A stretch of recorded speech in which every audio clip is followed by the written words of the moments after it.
ইরানের সাথে আমেরিকার যুদ্ধ সম্ভাবনা কতটুকু? That's very interesting point আপনি তুলছেন। মিড 90s-এ ইসরায়েলের প্রেসক্রিপশনে আমেরিকার কাছে একটা প্রেসক্রিপশন দিয়েছিল 7টা যুদ্ধের জন্য। এর মধ্যে 6টা যুদ্ধ হয়ে গেছে। The 7th war is remaining. That is the Iran. Maximum pressure tactic. Either you sign the deal or we bomb you. সেই বিষয়ে কথা বলার জন্য একজন চমৎকার ভূ রাজনৈতিক বিশ্লেষক মোহাম্মদ আব্দুর রাজ্জাক স্যার আমাদেরকে আজকে শিখাবেন। দীর্ঘ 40 বছরের অভিজ্ঞতা ওনার বাংলাদেশ নেভিতে যখন রিটায়ার করেন অ্যাজ আ কমোডর র্যাঙ্কটা হচ্ছে ব্রিগেডিয়ার জেনারেল সমমর্যাদার। বাংলাদেশ নেভিতে কাজ করার পাশাপাশি ইউনাইটেড নেশনসে ন্যাশনাল কনসালটেন্ট হিসেবে কাজ করেছেন। অ্যাজ আ প্রলিফিক রাইটার ওনার যে নতুন বইটা আসছে সেটা হচ্ছে geopolitics of terrorism in the sands. মানে প্রশ্নটা ছিল এরকম যে ইরানের সাথে আমেরিকার যুদ্ধ হবে কিনা, সেটার উত্তর উনি বলতেছে যে ইরানের যদি নিউক্লিয়ার বোম থাকে তাহলে যুদ্ধটা হবে না, আর ইরানের যদি নিউক্লিয়ার বোমটা না থাকে বা নিউক্লিয়ার বোমের খুব কাছে সে না থাকে তাহলে ডেফিনেটলি তারপর যুদ্ধ হবে, যেভাবে ইরাকের সাথে যুদ্ধ হয়েছিল। America has the capacity to attack Iran, কোনো সন্দেহ নাই। আমেরিকার মিলিটারি বেস সব জায়গাতে আছে।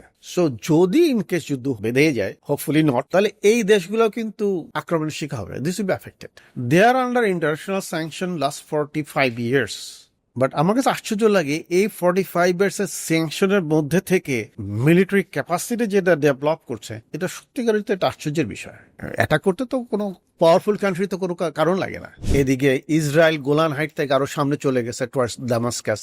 দামাস্কাস ওয়াজ এর artillery instance. Why Panama Canal is so significant? এটা সিগনিফিকেন্সটা এরকমই, কারণ অপারেশনস ম্যানেজমেন্ট চায়নার হাতে গেছে। China coming to the backyard of America, এটাই আমেরিকার পছন্দ না।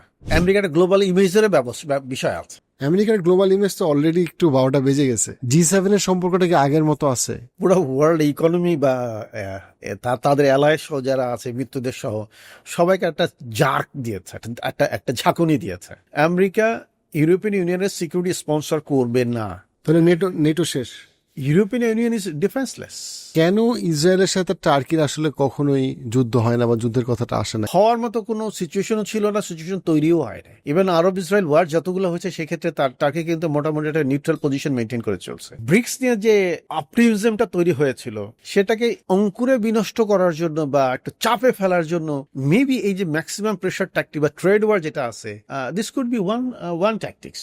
ভবিষ্যতেও যদি আবার এই ব্রিক্স অ্যান্ড ডলারাইজেশন কনসেপ্টটা মাথাচাড়া দিয়ে ওঠে, তখন হয়তো another round of trade war বা ইকোনমিক ওয়ার হয়তো আবার আমাদেরকে দেখতে হবে। কারণ এই ডলারাইজেশনটা আমেরিকা কখনোই মেনে নিবে না। তা তো নাই, কখনোই মেনে নিবে না। এই ভিডিও যদি আপনার কাছে উপকারী মনে হয়, আমি আরো বেটার ভিডিও যেন প্রডিউস করতে পারি, সেজন্য প্লিজ সাবস্ক্রাইব করুন।